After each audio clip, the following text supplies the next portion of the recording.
Hello, friends. We're already up to day 19 of God's Great Hope, 30-day journey leading up to our November 3rd election.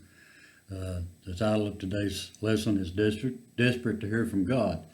In our scripture from Isaiah 6:8, it says, "Also I heard the voice of the Lord saying, Whom shall I send, and whom will go for us?" Have you ever been desperate to hear a word from God? Fred Lunsford was. A couple of years ago, while praying in his prayer garden, his wife had died 3 years earlier, and Lunsford himself almost died during a recent hospital visit. Lunsford, who was 94 years old at the time, is a retired pastor, associational ministry and World War II hero who stormed the beaches of Normandy and fought the Battle of the Bulge. In the garden, Lunsford was asking God to release him from his earthly life and take him home to heaven.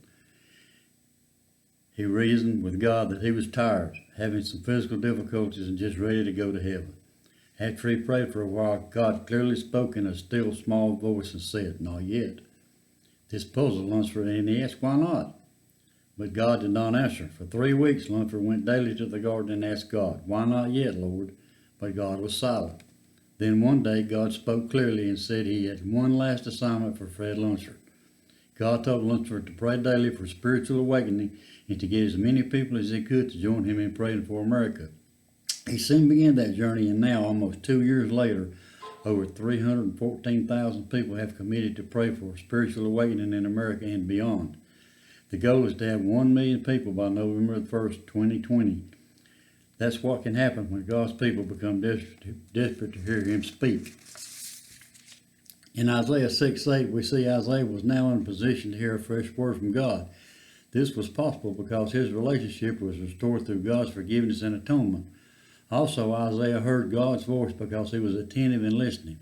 The word heard means to hear clearly or effectively. It is one thing to see and encounter God, but it is another thing to hear God speaking a definite word of invitation to join His purposes and future plans. The result was that Isaiah heard the voice of the Lord. The use of the word voice means God was actually speaking with a clear and loud voice. This was not an angel or a heavenly host delivering God's message. This was God's voice, a voice that Isaiah was eagerly listening for and eagerly recognized. God is a speaking God, and when His people do not hear from Him, they will perish. This comes from Proverbs 29:18. In a day with unrest on every side, it is imperative for God's people to desperately long for and hear a word from God. Are you desperate to hear from God? When was the last time God spoke to you? Something to think about. Today's prayer prompts come to us. Number 1 is, Father, speak, for I am listening and longing to hear from you. Number 2, Lord, I pray my church will be a place where your people can regularly hear you speak. God speaks to us on a regular basis if we'll only listen. That concludes our lesson for today, for day 19. Y'all have a great day.